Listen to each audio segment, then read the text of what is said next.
Briefly, let's talk about one thing that's really important, that I've learned is really important, especially coming from places like P&G and JP Morgan, these and Nielsen. These big companies I've noticed have one thing in common, and actually P&G is the most famous for it, and that's the one pager. The ability to summarize results and ideas to get your point across.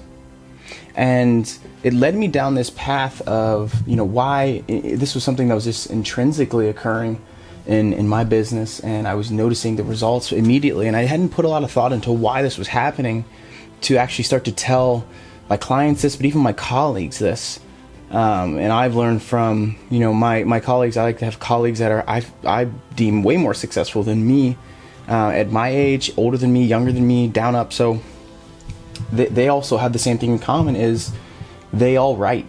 And the ability to write is so incredibly important. It's so incredibly important. That's why I cannot, and if you come from P&G, you'll know exactly what I'm talking about. If you have a presentation that's more than 10 slides, that's more than 10 minutes, it's probably not going to work. You have to be able to tell your story quick. At these big companies, and even these small companies, you're constantly in meetings. You're all day. I was in meetings 8 to 6 p.m., no joke.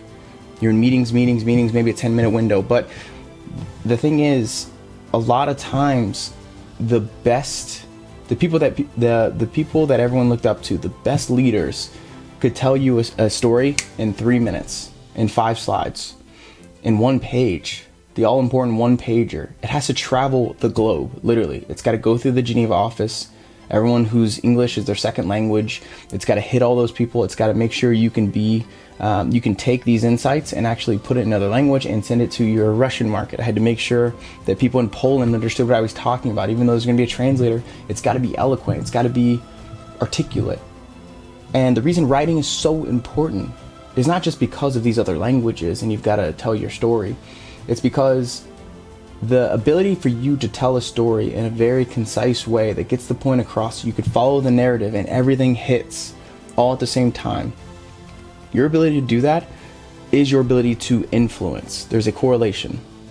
And if you can't write, doesn't matter long form, like if you're doing 300-word blogs, if you're writing copy, if you're writing marketing materials, it doesn't really matter. But your ability to tell a story is everything to do with how you think. And if you want to learn how to critically think, you have to learn how to write.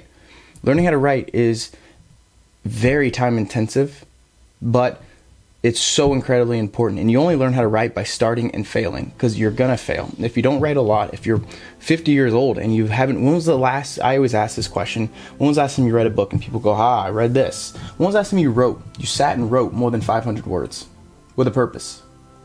Not an email. Even an email. Go ahead and check that out. When was the last time you wrote 500 words with a purpose? When was the last time you told a story that had a beginning, a middle, and an end, that had a point, there was a structure? When were you trying to persuade someone you wrote more than 500 words? 500 words is about the minimum you can put for SEO for any sort of long-form content on a blog. When was the last time you did that? That muscle has to be flexed. So if you're sitting in front of a camera, a lot of people, they'll say, I don't like sitting in front of the camera. Guarantee you they haven't written anything in a while. People who don't like being in front of camera don't have a voice. If you don't have a voice, how can you be confident? You can't think on the fly. I did not prepare a single word of this. It could be apparent, but at the same time, it could make perfect sense. And that's the point. I have a voice. I have a goal in mind. So I don't need to map out every single sentence I'm trying to say, because I understand the structure and general flow of what I'm trying to get across. That's because I write a lot. In the first 5 months for DeepBridge, I was the only author. Now we have people on board because we've been successful. I've wrote 50,000 words. I have hundreds of hours of content on YouTube, because getting in front of the camera is very easy when you're passionate about what you're talking about. So your ability to write is so critically important to your critical thinking. And your critical thinking rests in your ability to write, to form stories, to make arguments. And your ability to make arguments, to have debates, to have conversations, to persuade consumers or board members, it doesn't matter. Your ability to do those things it should be your most important task in your business. So if you want to learn how to critically think and you want to revamp it, it's never too late. Start writing. Start small. Put out a blog. Go on Facebook and write long form. I've been doing that a lot lately. LinkedIn cuts you off. Use the limit. It's not too bad. I've never counted the actual word count, but I know the character count. So the word count's probably closer to, 300 words. On LinkedIn, you can max out on a post. Go do that. Go start there. And let me know how it goes. And if you have any questions, reach out to me personally. I'm happy to help. But you got to learn to write. And this doesn't mean you need to be a business owner. You need to be making content. Just to be a human who can have better conversations. If you want to be able to persuade people better, to be able to tell these stories better, to have more influence, not just get people to buy more stuff, to get people to listen to you.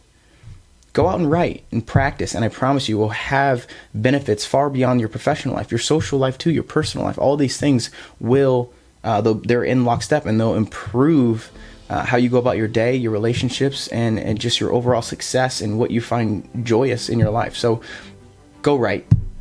That's my pitch to you today, the daily. Go write. And if you have any questions, send it to me. I'll edit it, but you got to start somewhere. You got to fail and learn what you're doing wrong. Show someone the story. Would they read it? Was it convincing? Was it persuasive? But just go do something. Go write something. Go make go get a Twitter. Start tweeting 160 characters. Start there and do it every day.